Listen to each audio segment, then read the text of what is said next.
دوستو میں نے قرآن کی جو آیت پڑھی ہے سوچنا نہیں پڑتا کون سی آیت پڑھتے ہیں، جو پڑھتے ہیں کہ صحابہ کی فضیلت میں آیا ہوا ہے، سوچنا نہیں پڑتا. میں کبھی پہلے سے صحابہ کی فضیلت میں کوئی آیت سوچتا نہیں، جو آیت پڑھ دوں گا وہ انشاءاللہ صحابہ کی فضیلت ہی میں ہوگی. کہنے والے نے کہا کمالات ان کے بسط عزت و شان کلام الہی کے پاروں میں چمکے، کلام الہی کے پاروں میں چمکے. میں آپ کو بتا دوں صحابہ کیا ہیں، کسی دور میں، کسی صدی میں، کسی طبقے میں سب آدمی جنتی ہو جائیں، کوئی جہنمی نہیں رہے. وہ طبقہ جب سے دنیا شروع ہوئی ہے اور قیامت تک صرف صحابہ کرام کا طبقہ ہے. سارے کے سارے جنتی ہیں، کوئی ایک بھی ایسا نہیں ہے جو جنتی نہ ہو. اور میں اپنی طرف سے نہیں کہہ رہا ہوں، جنت کے مالک فرما رہے ہیں وَكُلًّا وَعَدَ اللَّهُ الْحُسْنَىٰ وَكُلًّا وَعَدَ اللَّهُ الْحُسْنَىٰ. اس سے پہلے صحابہ کرام کا تذکرہ ہے اور مہاجرین کا، انصار کا، فتح مکہ سے پہلے جو ایمان لائے اور فتح مکہ کے بعد جو ایمان لائے، انہیں میں سیدنا حضرت معاویہ رضی اللہ تعالیٰ عنہ سب کے سب ہیں جن کے بارے میں اللہ نے کس پیار سے فرمایا ہے کُلًّا وَعَدَ اللَّهُ الْحُسْنَىٰ. ان میں سے ہر ایک سے اللہ تعالیٰ نے جنت کا وعدہ کیا ہے. سنیے، اللہ تعالیٰ نے ان کا تذکرہ پہلے کیا ہے، اپنے وعدے کا تذکرہ بعد میں کیا ہے. علماء کہتے ہیں مفعول جو ہوتا ہے اس کو بعد میں ہونا چاہیے، پہلے ہو جائے تو اس کی بڑی اہمیت ہوتی ہے. اللہ تعالیٰ کے ہاں صحابہ کرام کی اتنی اہمیت ہے، اپنے وعدے سے پہلے اللہ تعالیٰ نے صحابہ کرام کی ذاتیات کا تذکرہ کیا، ان کے اشخاص، ان کی شخصیت کا تذکرہ کیا. اور کچھ لوگ جو بٹوارا کرتے ہیں، اس کو مانیں گے، اس کو نہیں مانیں گے، اس کو مانیں گے، اس کو نہیں مانیں گے. اللہ تعالیٰ کہتا ہے اگر مجھ کو ماننا ہے تو میرے ان سارے محبوبوں کو ماننا پڑے گا، سارے محبوبوں کو ماننا پڑے گا، کسی کا استثناء نہیں ہے. کوئی صحابی مستثنیٰ ہو ہی نہیں سکتا. حتیٰ کہ وہ صحابی کہیں دور سے آیا رسول پاک صلی اللہ علیہ وسلم کی مجلس میں، کلمہ پڑھا، مسلمان ہو گیا اور اسی وقت مر گیا. دوستو اس کے لیے بھی اللہ تعالیٰ نے جنت کا وعدہ کیا. ہم نے کتنی نمازیں پڑھی، 70 سال 80 سال، کتنے روزے رکھے، کتنے صدقات کیے، کتنے خیرات کیے، لیکن سب ایک طرف ہے. اور اس صحابی کا ایک سیکنڈ کا ایمان جو ہے ایک طرف ہے، سب پر بھاری ہے، سب پر بھاری ہے. اللہ تبارک تعالیٰ نے سارے طبقے کو جنتی کہا ہے، سب کے، کسی کو چھوڑا نہیں. دوستو اسی بنا پر اللہ تعالیٰ نے، چونکہ ایک عجیب بات ہے، اس دور کے ہر آدمی، حضور کو ایمان کے ساتھ دیکھنے والا ہر آدمی، حضور کو ایمان کے ساتھ دیکھنے والا، ایمان کی شرط ہے، ایمان کے ساتھ دیکھنے والا ہر آدمی جنت میں جائے گا. آج کتنے اللہ والے ہیں، اولیاء اللہ ہیں، قطب و اقطاب ہیں، لیکن کسی کے بارے میں کوئی یقین کے ساتھ نہیں کہہ سکتا کہ وہ جنت میں جائیں گے. اور صحابہ کے بارے میں ہم قسم کھا کر کہتے ہیں کہ جنت میں جائیں گے. اب بتاؤ، جس کو اپنے جنت میں جانے کا بھروسہ بھی نہیں ہے اور جس کے بارے میں جنت میں جانے کا یقین ہے اللہ کے وعدے کے مطابق، بتاؤ اس ٹوٹ پوجیے کو حق ہے کہ اس صحابہ پر تنقید کرے؟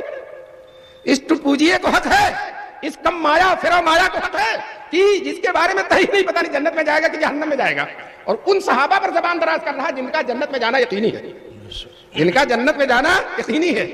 اسی اہمیت کی بنا پر 1,24,000 جو نبی آئے اور ان نبیوں پر 104 جو آسمانی کتابیں اتری ہیں، ہر کتاب میں صحابہ کا تذکرہ ہے. لو صاحب وہ آئے نہیں ہیں ابھی، لیکن ان کا تذکرہ صدیوں سے چلا آ رہا ہے، صدیوں سے چلا رہا ہے. جس طرح سے عیسیٰ اور موسیٰ اور داؤد اور سلیمان اور زکریا و یحییٰ علیہم السلام کی نگاہیں سرور کونین صلی اللہ علیہ وسلم کے دیدار کو ترستی تھیں، اسی طرح سے ان حضرات کی نگاہیں صحابہ کرام کے دیدار کو بھی ترستی تھیں. کیوں؟ اللہ نے ان کی کتابوں میں صحابہ کا تذکرہ کیا. ابھی جو میں نے آیت پڑھی ہے اس میں اللہ تعالیٰ کہتا ہے ذالک مثلہم فی التوراۃ، یہ ان کی مثال میں نے توریت میں بیان کی ہے. ومثلہم فی الانجیل، اور انجیل میں جو مثال کا بیان کی وہ الگ. تو توریت میں بھی مثال، انجیل میں بھی مثال، توریت میں بھی تذکرہ، انجیل میں بھی تذکرہ.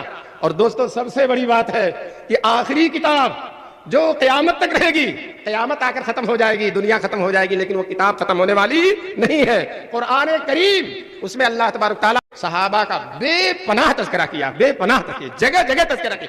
آپ شمار نہیں کر سکتے. مفسر قرآن ہیں آپ، ماہر قرآن ہیں آپ، جو ہے بڑی بڑی کتابیں لے کر بیٹھیے، شاید آپ کی عمر کے 20-25 سال گزر جائیں تب سارے صحابہ کی تعریفوں کا آپ احاطہ کر سکتے ہیں. اتنا زیادہ اللہ تعالیٰ نے قرآن میں تعریف کی ہے. بتائیے ہم جو نماز پڑھتے ہیں، رکوع کرتے ہیں، سجدہ کرتے ہیں، پتہ نہیں قبول ہو رہے ہیں کہ نہیں ہو رہے، قبول ہو رہے ہیں کہ نہیں ہو رہے ہیں. چنانچہ مولانا روم نے قصہ لکھا ہے، کوئی بزرگ تھے اللہ والے، بہت روز تہجد پڑھتے تھے، روتے تھے اور گر گراتے تھے اور اللہ کے حضور تڑپتے تھے. ایک دن ندا آئی، تیرا ایک سجدہ بھی قبول نہیں ہے، تیری ایک نماز بھی قبول نہیں ہے. تو کہنے لگے قبول ہو یا نہ ہو پڑھتا ہی رہوں گا. اس در کو چھوڑ کر آدمی وہاں جا سکتا جہاں اس کے مد مقابل کوئی اور در ہو، لیکن بہر الہ آپ کے در کے علاوہ تو کوئی در ہے نہیں. اگر قبول کریں یا نہ قبول کریں یہ آپ ہی کے در پر پڑا رہے گا اور آپ کے در سے جائے گا نہیں۔ دوستو بڑے بڑے اولیاء اللہ کے خطرہ ہے کہ پتہ نہیں ان کے سجدے قبول ہیں کہ نہیں، ان کے نمازیں قبول ہیں کہ نہیں۔ اور صحابہ کی نماز سارے صحابہ اللہ تعالیٰ کوئی استثناء نہیں کرتا، وہ دین ناآشنا ہے، دین بیزار ہے وہ شخص جو صحابہ میں فرق کرتا ہے۔ جب اللہ نے فرق نہیں کیا اور اللہ کے رسول نے فرق نہیں کیا تو کیسے آپ صحابہ کے بارے میں فرق کر سکتے ہیں؟ اللہ تعالیٰ فرماتا تراہم رکعا سجدا، تم دیکھو ان کے رکوع اور سجدوں کو، دیکھو کہ رکوع کر رہے ہیں، سجدے کر رہے ہیں۔ لوگ کہتے ہیں صحابہ معیار حق ہے کہ نہیں ہے؟ پورے صحابہ تو چھوڑو، ان کا رکوع معیار حق ہے، ان کا رکوع معیار حق ہے، ان کا سجدہ معیار حق ہے۔ اگر ان کا رکوع معیار حق نہ ہوتا تو اللہ تعالیٰ لوگوں کو ان کا رکوع نہ دکھاتے۔ دیکھو دیکھو ان کا رکوع، دیکھو ان کا سجدہ، دیکھو پتہ چلا رکوع بھی معیاری ہے اور سجدہ بھی معیاری ہے۔ اور ہم نماز پڑھتے ہیں اللہ کی رضا کے لیے، پتہ نہیں اللہ راضی ہو رہا ہے یا نہیں ہو رہا، کہیں کوئی ریا تو نہیں ہو رہی، کوتاہی تو نہیں ہو رہی، کوئی بھول تو نہیں ہو رہی ہے۔ اور اللہ تعالیٰ ان کے بارے میں صاف صاف تمغہ دے رہے ہیں، یبتغون فضلا من اللہ ورضوانا، وہ اللہ کا فضل چاہ رہے ہیں اور اللہ کی رضا چاہ رہے ہیں۔ اللہ خود فرما رہے ہیں، کہنے والے نے کہا کتنی اچھی بات کہی ہے، خدا خود جن کا شہدا ہو، خدا خود جن کا شہدا ہو انہیں کہیے تو کیا کہیے، خدا خود جن کا شہدا ہو انہیں کہیے تو کیا کہیے، خدا تو کہہ نہیں سکتے ہو، محبوب خدا کہیے۔ یہ اللہ کے محبوب ہیں، اللہ کے پیارے ہیں۔ آپ کا کوئی محبوب ہوتا ہے اس کا چلنا دیکھتے ہیں، اٹھنا دیکھتے ہیں، سونا دیکھتے ہیں، بیٹھنا دیکھتے ہیں۔ اللہ تعالیٰ کے صحابہ محبوب ہیں، ان کا چلنا اللہ دیکھ رہا ہے، ان کا اٹھنا دیکھ رہا ہے، ان کا بیٹھنا دیکھ رہا ہے، ان کا رکوع دیکھ رہا ہے، ان کا سجدہ دیکھ رہا ہے، ان کا جہاد دیکھ رہا ہے، ان کی عبادتیں دیکھ رہا ہے۔ ایک چیز اللہ تعالیٰ دیکھ رہا ہے، اور محبوب کی ادا جس طرح سے بیان کی جاتی ہے اللہ تعالیٰ صحابہ کی اداؤں کو بیان فرما رہے ہیں۔ دوستو صحابہ قرآن میں ہیں اور قرآن ہمارے دل میں ہے نا، دل میں تو صحابہ ہمارے دل میں، صحابہ قرآن میں ہیں اور قرآن ہمارے دل میں ہے تو صحابہ ہمارے دل میں ہے۔ صحابہ قرآن میں ہیں اور قرآن ہماری زبانوں پر ہے تو صحابہ ہمارے زبانوں پر ہے۔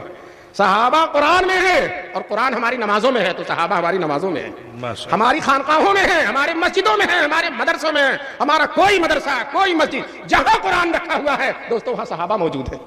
جہاں قرآن رکھا ہوا ہے صحابہ، تم صحابہ کو قرآن سے کاٹو گے کیسے، الگ کیسے کرو گے؟ اگر صحابہ کو کاٹو گے تو تم جو ہے شاید ایک پارہ دو پارہ تمہارے لیے بچے گا، ایک پارہ دو پارہ بچے گا، سب جو ہے تم جو ہے 28 پاروں سے محروم ہو جاؤ گے اگر تم نے صحابہ کو کاٹا۔ صحابہ جو ہے قرآن میں چمک رہے ہیں، قرآن میں نور افزا ہے، نور جلوہ افغان ہے صحابہ کرام۔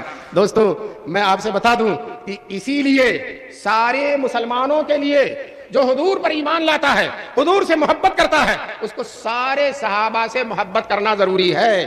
اگر صحابہ کی محبت نہیں کرتا تو حضور نے صاف صاف کہہ دیا، میں نے جو حدیث پڑھی تھی، اللہ اللہ فی اصحابی، آئے میرے صحابہ پر زبان کھولتے ہو، میرے صحابہ پر تبرئ کرتے ہو، میرے صحابہ پر تنقید کرتے ہو، فمن احبہم فبحبی احبہم، جو ان سے محبت کرتا ہے وہ میری محبت کی وجہ سے ان سے محبت کرتا ہے۔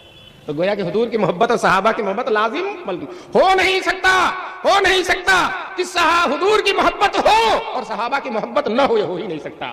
دوستو یاد رکھو، جس دل میں صحابہ کی محبت نہیں ہے اس دل میں حضور کی بھی محبت نہیں ہے۔ اور فرمایا رسول پاک نے فمن ابغضہم، جو صحابہ سے بغض رکھتا ہے، جو صحابہ سے بغض رکھتا ہے، فببغضی ابغضہم، پہلے اس کے دل میں میری نفرت ہے، مجھ سے بیدار ہے، مجھ سے وہ دور ہے، مجھ پر تنقید کرنا چاہتا ہے لیکن مجھ پر تو کر نہیں سکتا، تو میرے صحابہ پر کر رہا ہے۔ دوستو صحابہ پہ تنقید، حضور پر تنقید ہے۔ یہاں علماء بیٹھے ہیں، اگر کسی پیر کے مریدوں پہ تنقید کی جائے تو پیر پہ تنقید ہوتی ہے، کسی استاد کے شاگردوں پر تنقید کی جائے تو بولیے استاد کی تنقید ہوتی ہے۔ تو صحابہ کرام کے پیر تو رسول اللہ صلی اللہ علیہ وسلم ہیں، صحابہ کرام کے استاد تو رسول پاک صلی اللہ علیہ وسلم ہیں، صحابہ کرام کے مربی تو رسول پاک صلی اللہ علیہ وسلم ہیں۔ اگر کوئی صحابہ پر تنقید کرتا ہے تو حضور کی تربیت پر تنقید کر رہا ہے، اگر کوئی صحابہ پر تنقید کر رہا ہے حضور کی شان معلمیت پر تنقید کر رہا ہے، اگر کوئی صحابہ پر تنقید کر رہا ہے تو حضور کی شان مرشدیت پر تنقید کر رہا ہے۔ دوستو معمولی بات نہیں ہے، یہ حضور نے اپنی صحبت میں کچے لوگ پیدا کیے جو حضور کے بعد بدل گئے، جو حضور کے بعد دین کو نقصان پہنچانے لگے۔